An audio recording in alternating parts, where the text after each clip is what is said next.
بسم الله الرحمن الرحيم الحمد لله رب العالمين الصلاة والسلام على نبينا محمد وعلى آله وصحبه أجمعين. Il n'y a aucun doute que la vérité la plus présente, la plus importante dans le Coran est bien celle de l'unicité d'Allah Azza wa Jal. Jusqu'à même les savants tel qu'Ibn Qayyim rahimahullah, il dit il n'y a pas un verset dans le Coran qui ne parle pas de l'unicité d'Allah. Il n'y a pas un verset dans le Coran qui ne parle pas de l'unicité d'Allah Azza wa Jal. Car dans le Coran, soit il y a un verset qui ordonne directement l'unicité,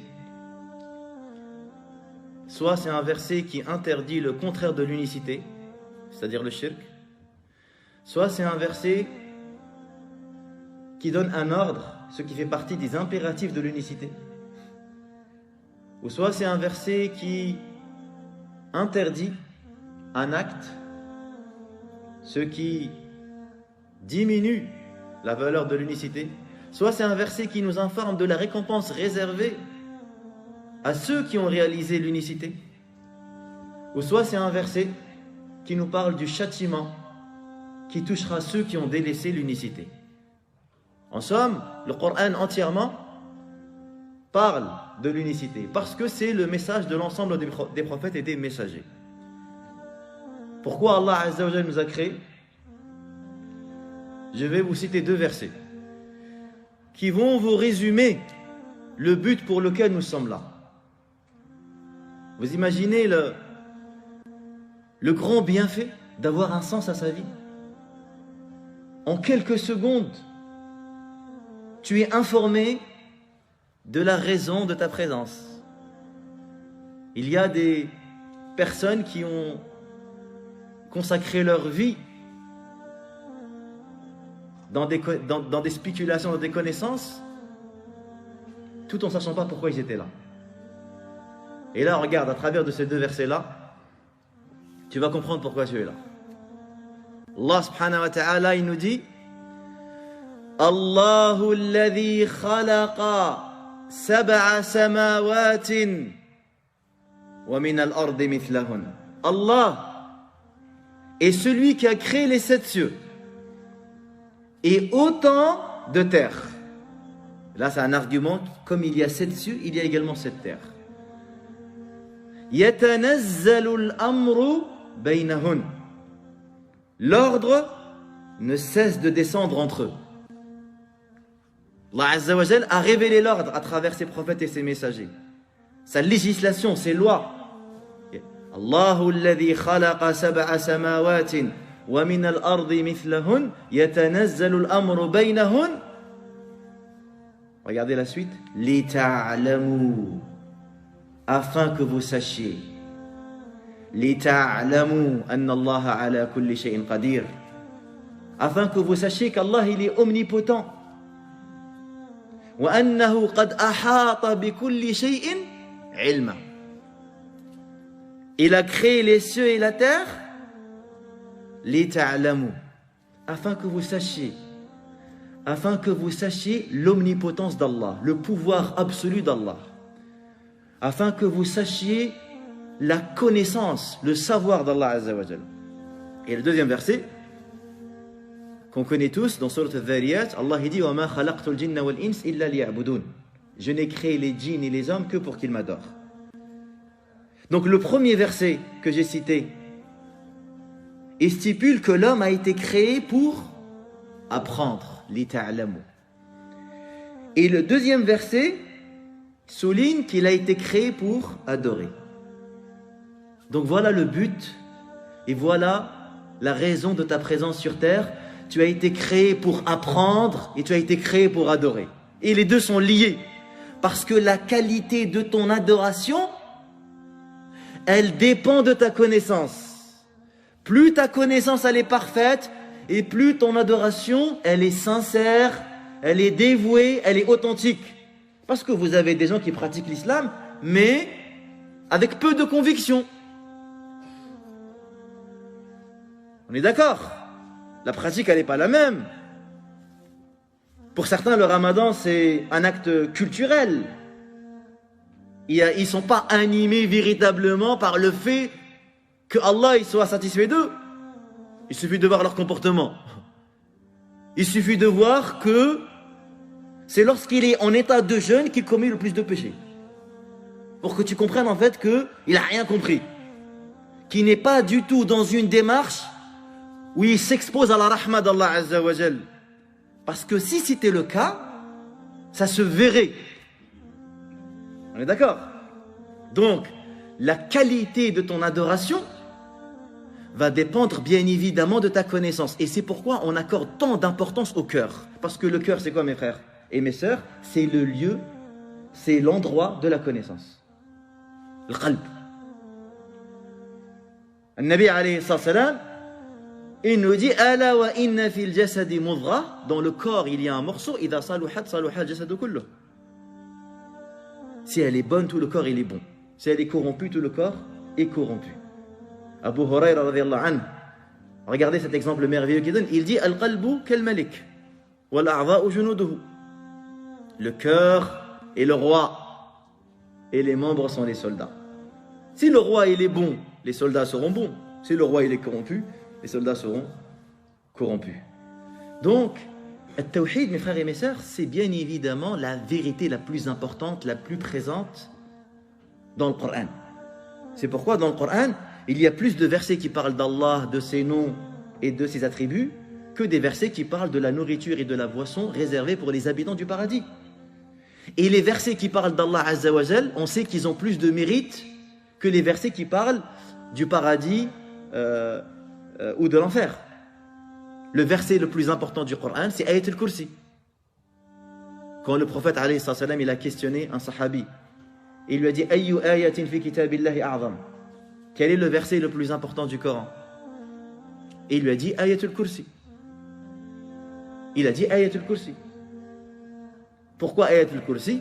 Parce que Ayat al-Kursi est un verset qui est consacré intégralement à Allah Azza wa Jal. Un seul verset dans lequel on trouve 5 noms d'Allah et 20 attributs. La sourate la plus importante du Coran, c'est sourate al-Fatiha. Le Nabi alayhi salam dit il n'y a pas une sourate qui lui équivaut. Ni dans la Torah, ni dans l'Injil, ni dans le Coran. Il y a sab'u al-mathani wal Coran al-azim. Et regardez sur al-Fatiha, la moitié c'est thana ala Allah, alhamdulillahi rabbil alamin, ar-Rahman ar-Rahim, maliki yawmiddin, iyyaka na'budu wa iyyaka nasta'in. Ça parle de tawhid. Et on sait que Surat al-Ikhlas a un mérite particulier puisqu'elle équivaut au tiers du Coran. Qul huwa Allahu ahad, Allahu samad, lam yalid wa lam yulad wa lam yakul lahu kufuwan ahad. Pourquoi elle équivaut au tiers du Coran? Parce qu'elle est consacrée intégralement à l'unicité. Ça parle que d'Allah Azza wa Jal, du début jusqu'à la fin. Et je disais que justement le message des prophètes, la da'wa des prophètes a attrait à ce point-là essentiellement. Les prophètes, Allah les a envoyés premièrement pour faire connaître Allah Azza wa Jal. Ça c'était là, le premier objectif des prophètes, faire connaître Allah Azza wa Jal. Et c'est ce que faisait le Nabi sallallahu alayhi wa sallam. Même, subhanallah, il profitait des occasions que les sahaba observaient pour immédiatement leur faire parvenir une vérité. Ils reviennent d'une guerre, d'une bataille. Il y a, pendant les captifs de guerre, une femme qui cherche son bébé. Elle est toute paniquée. Puis, soudainement, elle identifie son enfant. À chaque fois, elle prend un bébé, elle le pose, elle le prend, elle le pose. Et soudainement, elle a identifié son bébé, et elle s'est précipitée vers lui, elle l'a attrapé, et elle lui a donné le sein. Immédiatement, le Nabi alayhi salam, il profite de l'occasion pour planter, pour inculquer, pour développer la aqida dans le cœur des sahaba. Il leur dit, pouvez-vous imaginer que cette mère puisse jeter son bébé en enfer? Ils ont dit, non, ya Rasulallah, on ne peut pas imaginer. Il leur dit, par celui qui tient mon âme entre ses mains, Lallahu arhamu bi'abdihi min hadhihi biwaladiha. Par celui qui tient mon âme entre sa main, Allah porte plus de miséricorde envers son serviteur que cette mère envers son enfant.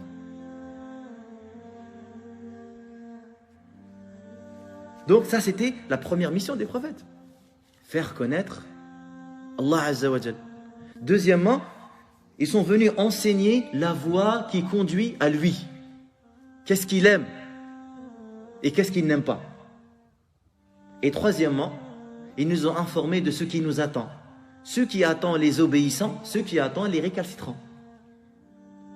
Donc, véritablement, un musulman qui lit le Coran, le but de sa vie, c'est de concrétiser l'unicité d'Allah Azza wa Jal. Parce qu'il sait que la ilaha illallah, c'est la meilleure des hasanats, c'est la clé du paradis.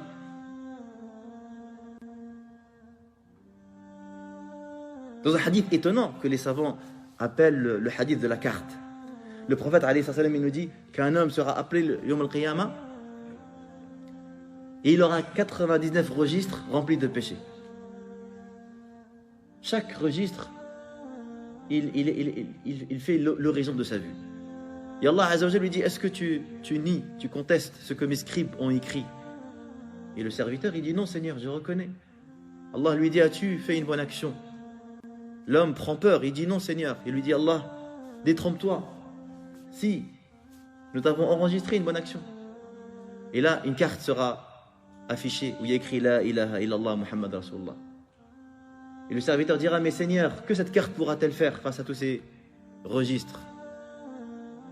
Allah subhanahu wa ta'ala lui dit, La dhulma alayka al-yawm, aucune injustice ne te sera faite aujourd'hui. Et là, on posera sur le plateau la carte La ilaha illallah. Et sur l'autre plateau, les 99 registres. Et le Nabi alayhi salam dit, Fatashat as-sijillat wa thaqula wa la yathqulu ma'a ismillahi shay. Que la carte, elle a dominé et rien ne pèse plus lourd que le nom d'Allah Azza wa Jalla. Parce que cette personne avait fait la ilaha illallah, avait réalisé la ilaha illallah en toute sincérité. Et le tawhid, c'est quoi? Comment le réaliser? D'ailleurs, il faut le comprendre. Donc les savants disent que le tawhid est de deux types. Il y a un tawhid qu'on appelle tawhid al-ma'rifati wal-ithbat. C'est le tawhid de la connaissance et de l'affirmation. Et le deuxième, c'est tawhid al-qasdi wal-talab. C'est le tawhid de la volonté et de la requête. Donc c'est quoi la différence entre les deux? Le tawhid de al-ma'rifa et de l'ithbat, tawhid de al-ma'rifa, le tawhid de la connaissance. C'est-à-dire savoir et connaître que Allah Azza wa Jal, c'est lui le créateur. Le tawhid de la connaissance et de l'affirmation consiste de savoir que Allah Azza wa Jal, c'est lui le créateur, c'est lui le pourvoyeur, c'est lui le gérant de l'univers, et de le connaître, de connaître ses noms et ses attributs. Et le tawhid de l'qasd, de la requête, implique de l'adorer lui seul. Donc tu ne voues pas d'adoration à autre que lui. Et c'est quoi l'adoration? C'est rayatul hubb ma'a rayatil dhul. C'est la plénitude de l'amour accompagnée d'une soumission totale. C'est ça l'amour. C'est ça l'ibada. Wa ibadatur rahmani rayatu hubbihi ma'a dhulli 'abidihi huma qutbani. Vous savez, dans les niveaux de l'hubb, de l'amour, le niveau le plus élevé, c'est l'ibada. Et ce niveau d'amour, comment tu vas te le procurer? En sachant la grandeur d'Allah. En sachant sa perfection, sa grandeur, sa gloire et sa majesté. Et la ibada, c'est se soumettre à Allah, c'est dhul. Et cette soumission, comment tu vas la réaliser? Tu vas la réaliser quand tu vas apprendre ta petitesse. Tu vas apprendre tes manquements, tes péchés, tes défauts, ta faiblesse, ton imperfection. C'est pourquoi les salafs disaient Man arafa nafsahu arafa rabbah. C'est lui qui apprend à se connaître, il apprendra à connaître son Seigneur. Quand tu prends à connaître ta faiblesse et ta vulnérabilité, ta petitesse, tu apprendras à connaître la grandeur et la majesté et le pouvoir d'Allah subhanahu wa ta'ala. Et donc, nous, de quoi nous allons parler aujourd'hui? C'est bien évidemment du tawhid de al-ma'rifa wal-ithbat. C'est de ça qu'on va parler énormément durant ces séances. De l'unicité de la connaissance et de l'affirmation. Et vous savez que par la grâce d'Allah Azza wa Jalla, Allah subhanahu wa ta'ala, il a ouvert à ses serviteurs les portes pour leur permettre justement de le connaître. Il y en a deux essentielles. La première consiste à jeter un regard sur ses actions. D'accord? Jeter un regard sur ses actions. Et dans ce regard-là, tu vas observer les effets des noms et des attributs. Parce que quand tu vas réfléchir sur les signes autour de toi, les signes qui sont visibles et qui sont observables, tu vas apprendre les sagesses voulues par Allah Azza wa Jal à travers la création de ce monde. Et la deuxième porte, c'est le fait de méditer et de réfléchir sur les versets. Donc c'est pourquoi on a deux livres en fait. On a un livre qui consiste à observer l'univers. C'est pourquoi l'islam accorde une grande importance à la méditation. Et là, regardez mes frères et mes sœurs, comment malheureusement notre culture de connaissance qui a attrait à la nature et au corps humain et à ceux qui nous entourent est extrêmement insuffisante. Aujourd'hui maintenant, parle à la plupart des jeunes. Tu lui dis parle-moi d'un joueur de foot. Il ne va pas arrêter de parler. Ou parle-moi d'un rappeur. Il va parler pendant 20-30 minutes. Mais tu lui dis, dis-moi quelque chose d'étonnant sur la nature, sur les animaux, sur ton corps, sur le cosmos, sur l'espace, sur les montagnes, sur le monde marin. Subhanallah, il y a une pauvreté intellectuelle flagrante. Nous les musulmans, nous dans le Coran, combien de fois les noms des sourates, ils renvoient à la nature. Surat al-Baqarah, Surat al-An'am, Surat al-Qamar, Surat al-Shams, Surat al-Nahl, Surat al-Naml. Regardez le nombre de fois où Allah Azza wa Jal nous parle du monde qui nous entoure. Pourquoi tout ça? C'est pour prêter un regard attentif, mes frères. Parce que ça contribue à l'augmentation de notre foi. Parmi les manières de connaître Allah Azza wa Jal, c'est de méditer sur la beauté de sa création. Dis, regardez ce qu'il y a dans les cieux et la terre. N'ont-ils pas vu les chameaux, comment ils ont été créés? Et le ciel, comment il a été élevé? Et les montagnes, comment elles ont été dressées? Et la terre, comment elle a été aplatie? Et on voit les musulmans, moi je connais un frère qui faisait de la médecine, il m'a dit, on est arrivé à un cours où on a étudié l'intérieur de l'œil. Il m'a dit, c'est la première fois où je m'arrête sur des informations époustouflantes. C'est incroyable, il m'a dit, ce qu'il y a à l'intérieur de l'œil. Il m'a dit, ça m'a touché énormément, ça m'a ému. Regardez, l'addition de la foi et de ses connaissances empiriques. Ça fait fleurir. Et ça permet justement d'atteindre une extase et un niveau élevé de spiritualité. Parce que la connaissance, à ce moment-là, elle devient bénéfique. Elle devient utile. Parce que ta connaissance, elle est accompagnée de soumission, d'humilité et des reconnaissances du divin. Parce qu'il y a des gens, ils ont des connaissances, mais ça ne leur fait rien. Ça fait que d'augmenter leur orgueil et leur refus. Comme les gens, lorsqu'ils ont vu Moussa faire des miracles, tout le monde n'a pas dit « Amen Nabi Rabbi Moussa ». Certains, ils ont dit effectivement « Amen Nabi Rabbi Moussa ». D'autres, ils ont dit « c'est un sorcier ».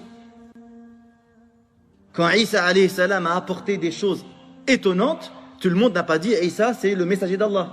Quand Muhammad sallallahu alayhi wa sallam, qui était considéré comme Al-Amin, et il était connu pour être illettré, et il n'a jamais voyagé à part 2 fois dans sa vie, et il apporte le Coran comme miracle, et il défie l'ensemble des Arabes. قُلْ إِن كُنْتُمْ فِي رَيْبٍ مِمَّا نَزَّلْنَا عَلَى عَبْدِنَا فَأْتُوا بِسُورَةٍ مِّن مِثْلِهِ إِن كُنْتُمْ صَادِقِينَ فَإِن لَمْ تَفْعَلُوا وَلَنْ تَفْعَلُوا.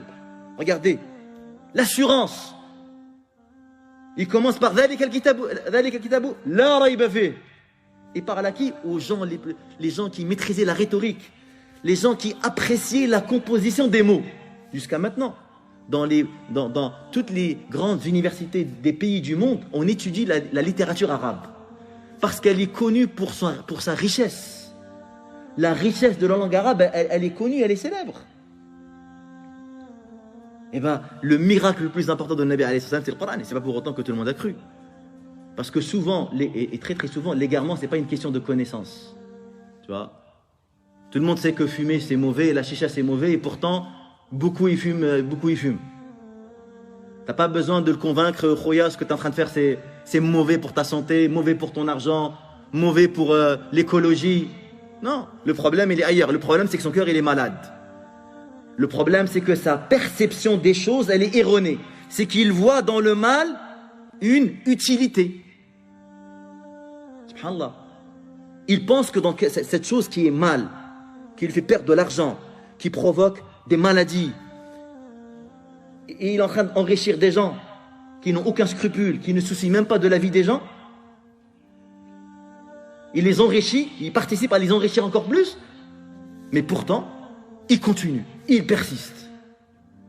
Ce qui est un problème de perception, un problème de clarté. Donc tu vois bien que l'égarement ne vient pas du manque de connaissances tout le temps. C'est pas tout le temps. Souvent, c'est la maladie du cœur.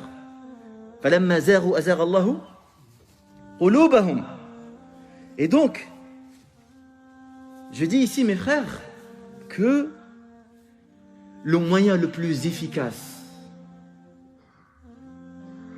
le plus profitable, le plus utile, qui te permettra d'apprécier réellement le goût de la foi,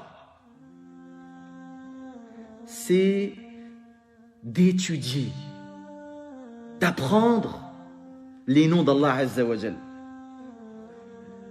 Et à travers cette connaissance, tu pourras contempler cet univers et tu recevras une cascade de bénéfices louables. C'est ta prière qui va changer. C'est ta récitation du Coran qui va changer. C'est ta vision du monde qui va changer. Lorsque tu vas cumuler toutes ces connaissances-là. En étant bien évidemment sur le droit chemin, en préservant la pureté de ton cœur, pour pas que ton cœur se voile. Parce que s'il se voile encore une nouvelle fois, ce n'est pas une question de connaissance. C'est que ton cœur ici endurci.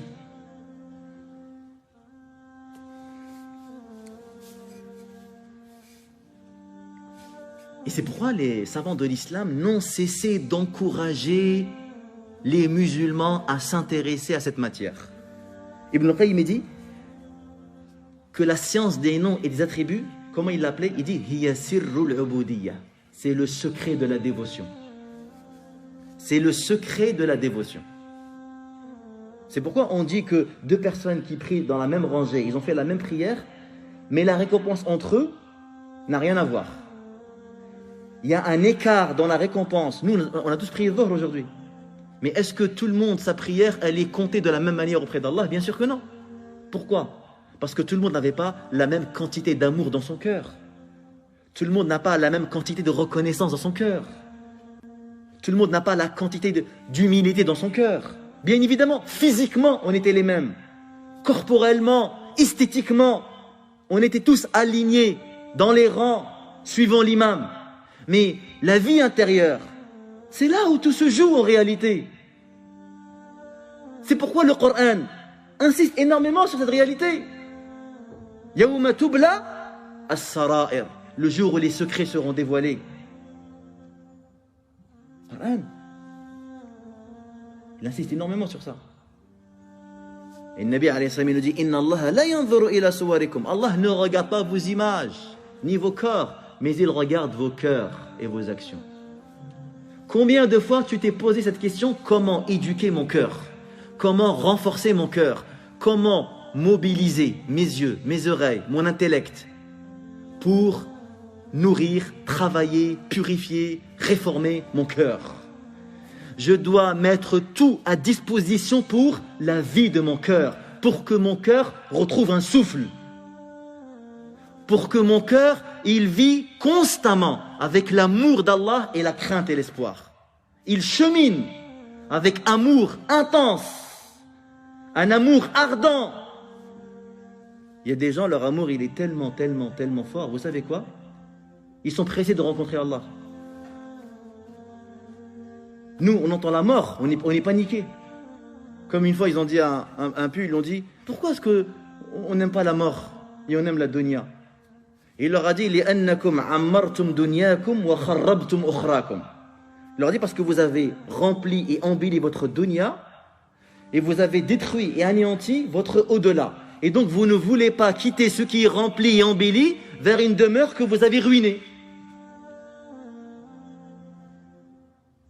Mais les gens qui ont atteint des niveaux élevés de spiritualité, regardez les témoignages de beaucoup de salaf, en commençant par l'homme le plus pieux, Muhammad sallallahu alayhi wa sallam, au lit de sa mort, alors qu'il était dans sa dernière maladie, alayhi salatu wa salam.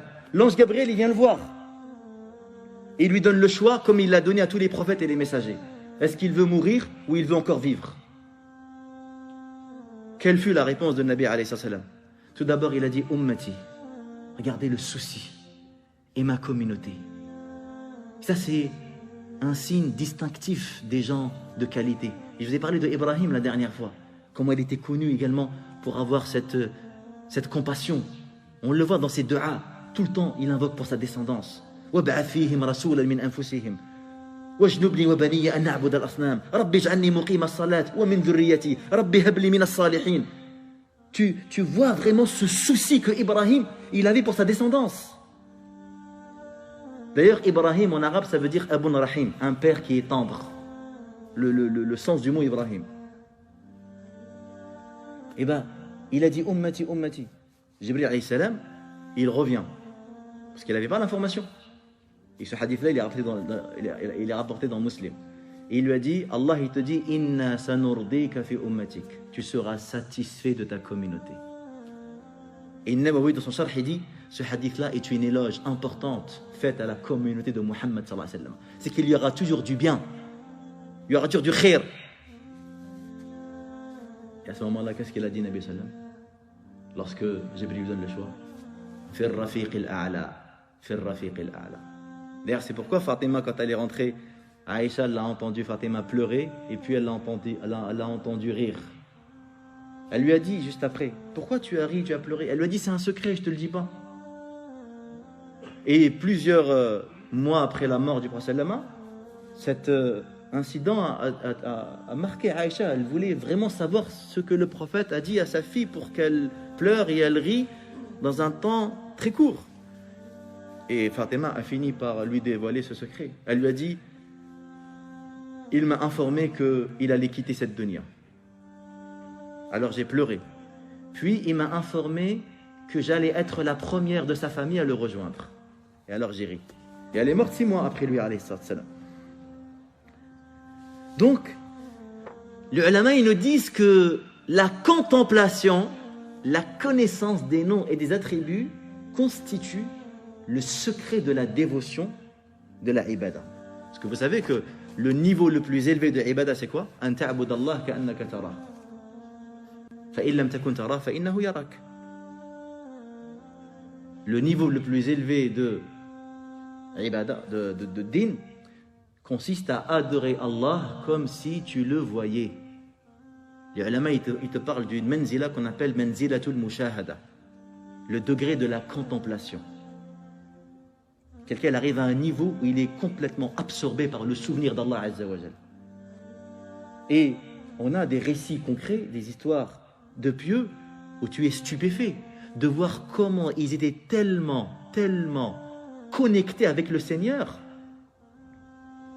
que ils se sont complètement débranchés de cette dunya. Tu regardes le récit d'Ibn Zubayr quand il a été touché par la gangrène. Et quand ils ont voulu amputer sa jambe, il leur a dit de le faire pendant la prière. À l'époque, il n'y avait pas d'anesthésie, etc. Donc ils ont réfléchi sur la méthode. Si on ne t'ampute pas, tu meurs. Il leur a dit, attendez que je rentre dans la prière. Attendez que je sois dans la salat.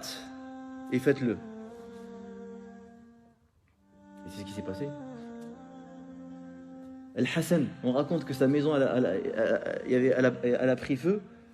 Il ne s'est même pas rendu compte. Ils lui ont dit, mais tu n'as pas réagi. Il leur a dit, il y a un autre feu qui m'a préoccupé.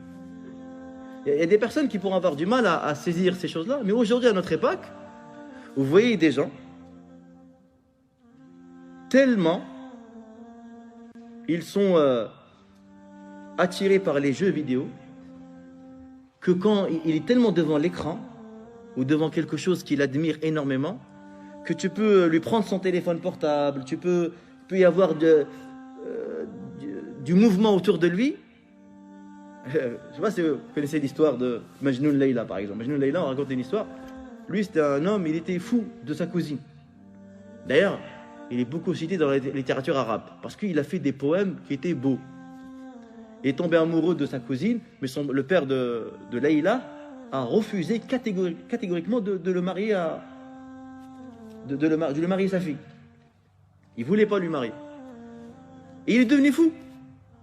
Son père a tout fait pour le soigner, l'emmener en Umrah, etc. Mais le muhim, toute sa vie, il parle que de Layla. Et il fait des poèmes sur elle, etc. Et on raconte qu'un jour, il a vu le chien de Layla. Il s'est mis à le suivre. Et tellement il avait l'esprit occupé par ce chien pour retrouver les traces de Layla, il s'est dit tant que son chien il est là, c'est qu'elle n'est pas loin. Et il est passé à côté de musulmans qui faisaient la prière. Il ne s'est pas arrêté pour prier avec eux.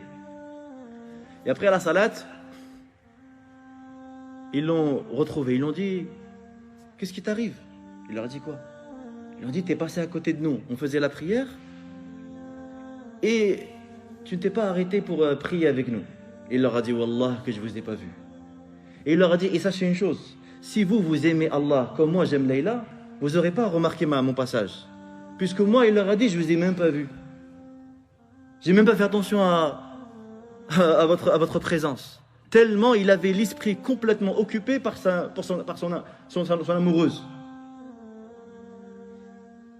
Et tu vois bien que parfois, que l'humain, lorsque véritablement il aime une chose, il peut atteindre des niveaux incroyables.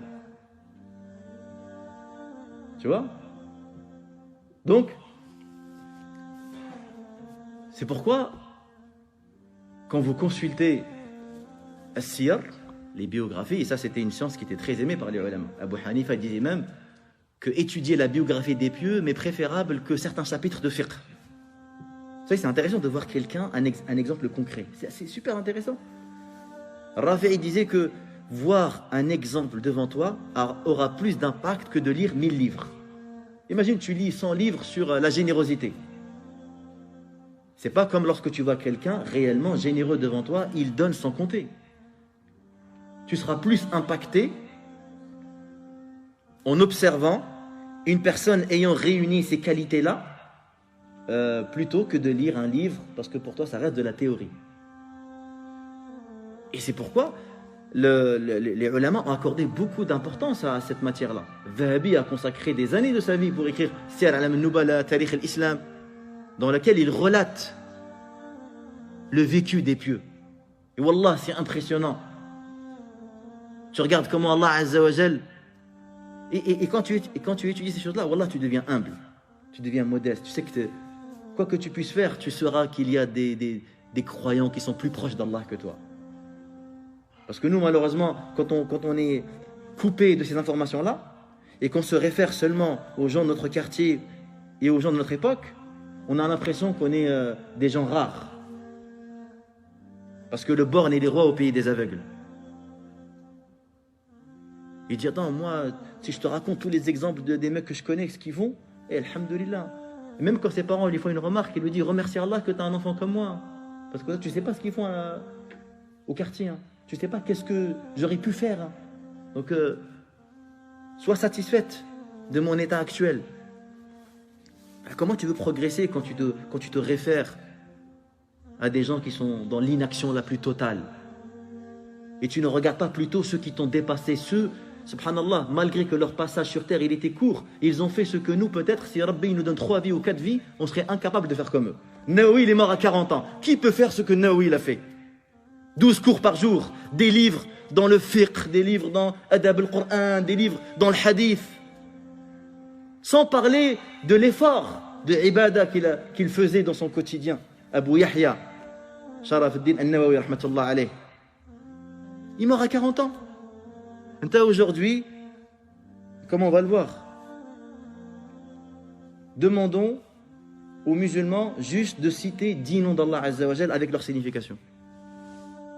On ne demande pas à prendre le Coran par cœur. Non, juste Roya, dis-moi 10 noms d'Allah. Que tu connais la signification et tu les répètes constamment pour être complètement imprégné par ces significations-là. Afin que ces significations-là soient présentes. C'est comme si tu les regardais, comme si tu les voyais. Tellement tu les as répétées et tellement tu es imprégné par le sens de ces noms-là. Et vous allez être étonnés. Étonnés. Pourtant, on a affaire, mes frères et mes sœurs, d'une connaissance extrêmement honorable. Regardez ce qu'il dit Ibn Qayyim rahimahullah.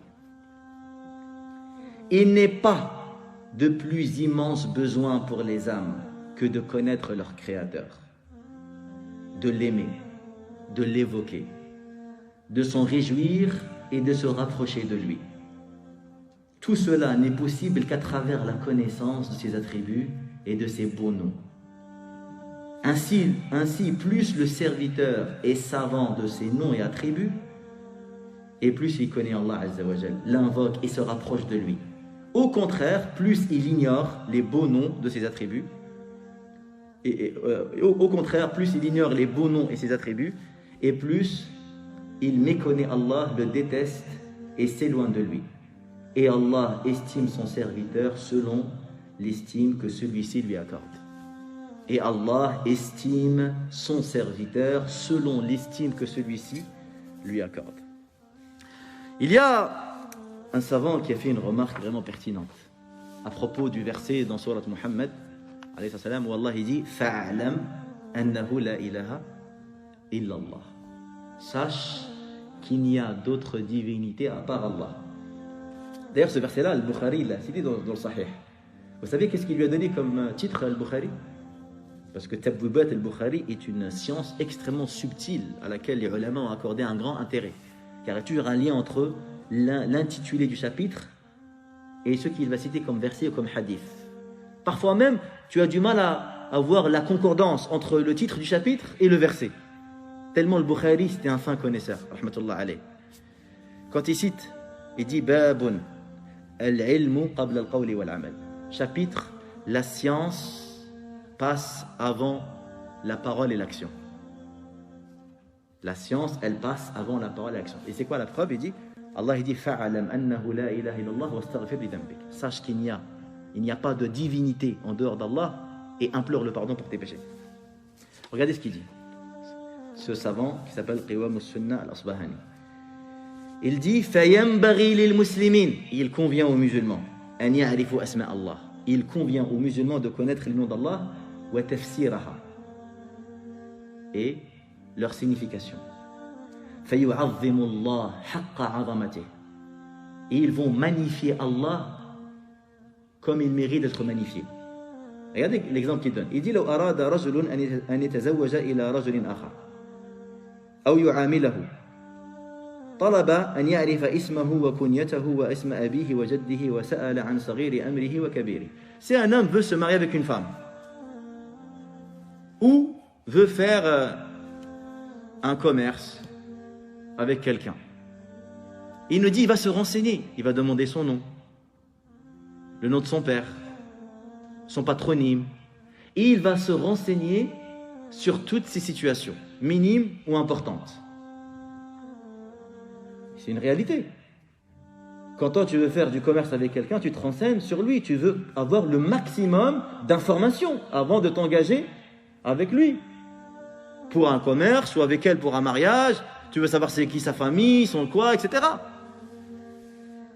Il dit Fallahu alladhi khalaqana, Allah qui nous a créés, wa razaqana, et qui nous accorde notre subsistance, wa nahnu narju rahmatah, et nous espérons sa miséricorde, wa nakhafu min sakhatih, et nous craignons son châtiment, awla an na'rifa asma'ahu, et il est plus en droit qu'on sache ses noms, wa na'rifa tafsiraha, et qu'on sache leur explication.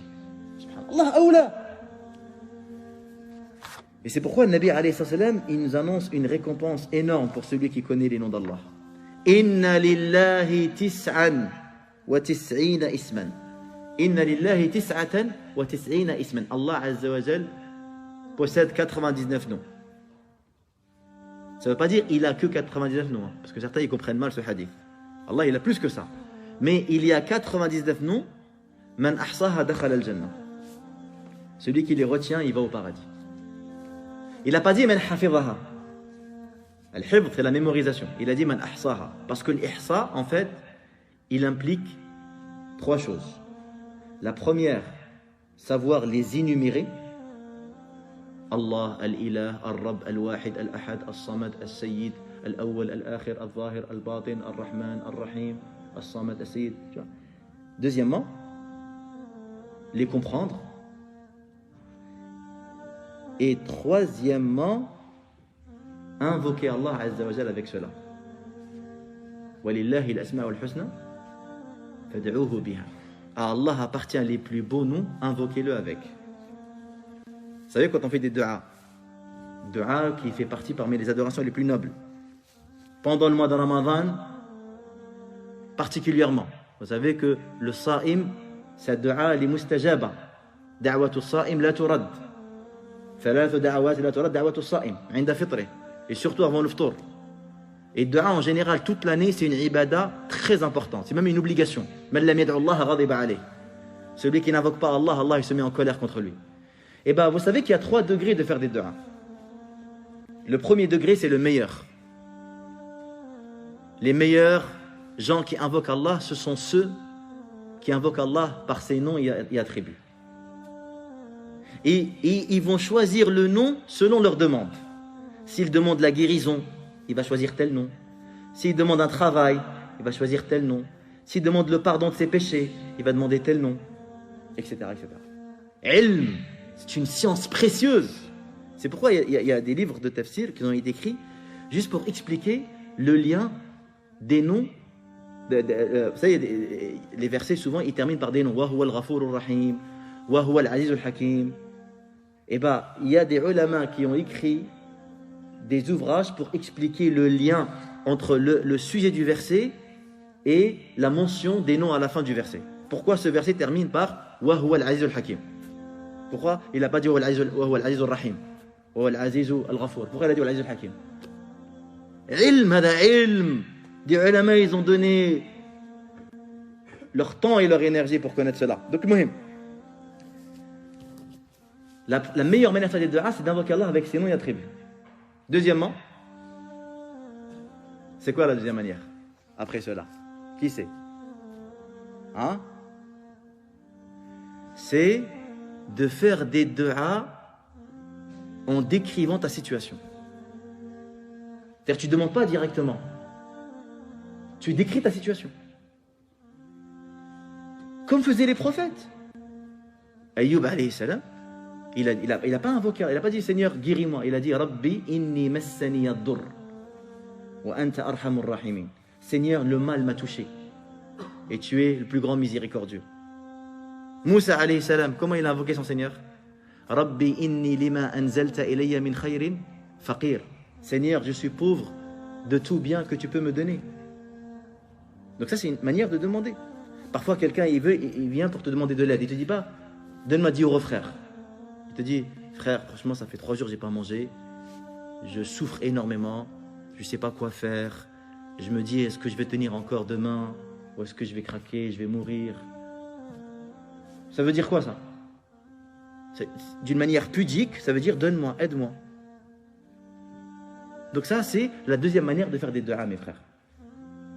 أن تدعو الله بوصف حالك بوصف فقرك وحاجتك.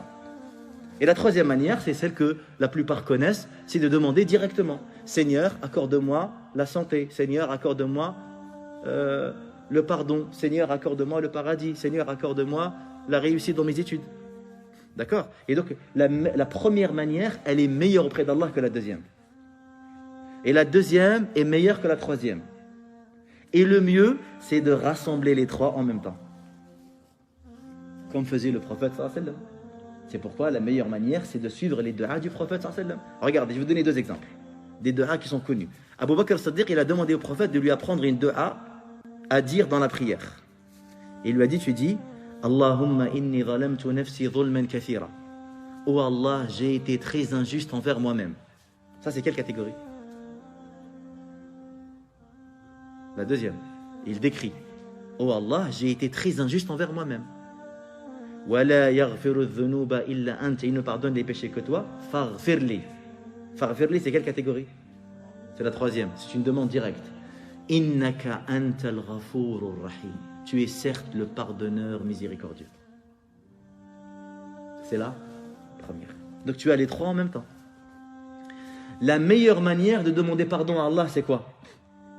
Sayyid al-istighfar. Allahumma anta rabbi. La ilaha illa anta. C'est quelle forme ça? C'est la première. On cite les noms d'Allah. Allahumma anta rabbi. La ilaha illa anta khalaqtani. Wa ana abduka wa ana ala ahdika wa wa'dika mastata'. Abou'u laka. Je reconnais les fautes que j'ai faites. Abou'u laka bi dhanbi. Je reconnais mes fautes. Wa abou'u laka bi ni'matika alay. Et je reconnais tes bienfaits à mon égard. Ça, c'est quelle forme? C'est la 2, tu décris. Allahumma anta rabbi la ilaha illa anta khalaqtani wa ana abduka wa ana ala ahdika wa wa'dika mastata'tu wa a'udhu bika min sharri ma sana'tu abu'u laka bi ni'matika alayya wa abu'u bi dhanbi faghfir li. Ça, c'est quelle catégorie? La troisième. Vous avez vu les trois, comment ils sont présents? Regardez la richesse de ces du'a, mes frères. Quelqu'un, mes frères, qui apprend cette du'a-là, mais qui ne fait pas attention à ses subtilités. Pourquoi Allah il nous dit fabihudahu muqtadi? Pourquoi Allah il nous ordonne de suivre les pas des prophètes? Parce que les prophètes hum a'lamun nas billah. Ce sont ceux qui connaissent le mieux Allah. Ceux qui vont te montrer, mon frère, le chemin pour mériter la rahma d'Allah Azza wa Jal. On a besoin de mériter la rahma d'Allah Azza wa Jal. Et pour cela, il faut qu'on soit digne. Quelqu'un va dire, ouais, mais pourquoi Allah il guide pas tout le monde? Mais parce que Allah Azza wa Jal, il connaît mieux que toi. Allah, il sait qu'il y a des gens qui ne méritent pas la guider. La guider, c'est tellement quelque chose de précieux qu'il y a des cœurs humains, ils ne sont pas compatibles avec la guider. Il y a trop d'orgueil, il y a trop de fierté, il y a trop d'amour, de dunya. Jamais ils vont accepter. C'est pourquoi les gens de l'enfer, quand ils verront l'enfer, Yawm al-Qiyamah, ils vont dire, Allah Azza wa Jal décrit cela dans le Coran. Et si tu les voyais quand ils seront exposés devant le feu, si seulement on nous accorde un retour en arrière et on ne sera pas parmi les négateurs. Allah Azza wa Jalla dit